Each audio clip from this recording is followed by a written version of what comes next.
Hey, what's going on, guys? This is Chase from the warehouse, and today we're going to be checking out the second generation Easton Mako hockey stick.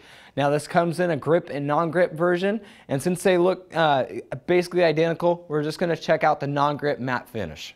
Looking at the shaft dimensions, this is going to have rounded corners with double concave sidewalls. Now, this double concavity I really like personally. Gives you a nice contoured hold around the hands, really lets your finger sink into the sidewalls.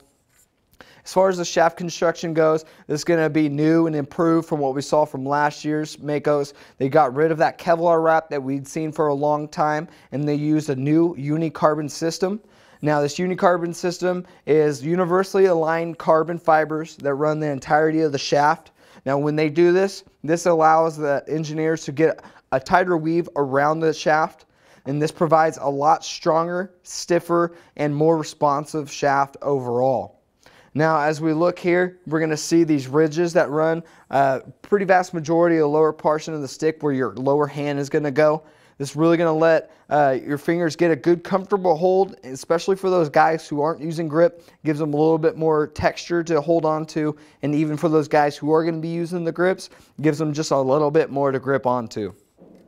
Now, as we move down, we're going to see a different flex profile or different taper from last year's Mako. You're going to see there's not much taper here at all. That Uni-Carbon system makes up for the lack of the taper, and is actually a little bit whippier than last year's Mako as well.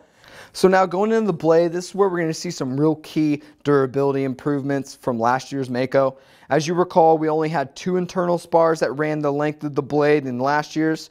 This year they really stepped it up. They went 3 through the middle, 1 along the bottom, and as you would imagine, this is going to help add a lot of rigidity, stiffness, and durability, which in turn helps prevent puck deflection when you catch a hard pass or take a shot, and that in turn improves your accuracy. So that was a really good job. I'm glad that they really tried to attack that kind of downfall from last year's Mako.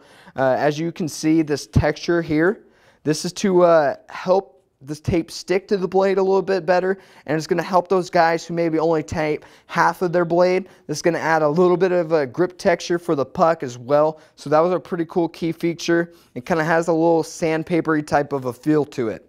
Now, they use their 3K carbon weave that wraps the entirety of the blade.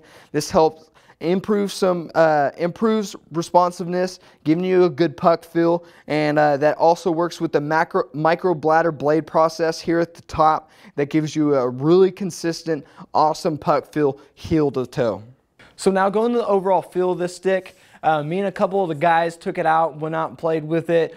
We did a review, little blog on it. It has a really good balanced lightweight feel to it. I like how it feels in the hands. As far as the shots go, wrist and snap shots just kind of explode off the blade. You could really tell it's whippy with that unidirectional carbon system, but it gives you a really quick shot release, which I really like. So those wrist and snap shots fly off the blade. You would almost think because of the whippiness, the slap shots and the one-timers would kind of dull off a little bit, but not at all. Gave you a really good power return on those heavier shots too. So overall, I think they did a really good job on these Easton Mako IIs, and they made some real key durability improvements too. So for even more information on this Easton Mako second generation stick, be sure to check it out at inline and icewarehouse.com.